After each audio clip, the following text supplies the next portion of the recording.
डोंगरची महिना काळी महिना थोडा चालला आपण आताच वीज वाजायला लागली वरती गेल्या कसले वीज वाजायला लागली मग काढायला लागली पिपाणी बंद नाही का पिपाणी तोडा गायचं म्हणायचं आहे का हे बघा हे भेंडीच्या झाडाचं पाणी लहानपणी ह्या पानाच्या आणि पिपाण्या बनवून वाजवायचो तुम्हाला दाखवतो कशी पिपाणी वाजवायची ती हा भेंडीच्या झाडाचं पान त्याच्यामुळे आम्ही लहानपणी पिपाणी बनवायचो तुम्हाला दाखवतो कशी बनते पिपाणी त्याची पिपाणी बनते आपली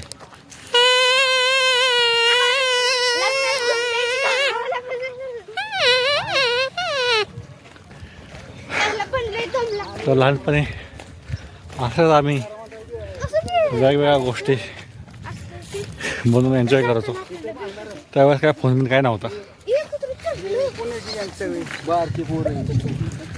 तर तेव्हा आम्ही असा टाइमपास करायचो असं तर तुम्ही लहानपणी असं काय करत असाल असं आम्ही बनवायचो तिथं पिपाण्या अशी मज्जा करतो उन्हाळ्याच्या सुट्टीमध्ये आणि करवंद आणायला पण जायचो आम्ही आता खूप वर्षानंतर आलो इकडे मी तर बघूयात आज करवंद भेटत का नाही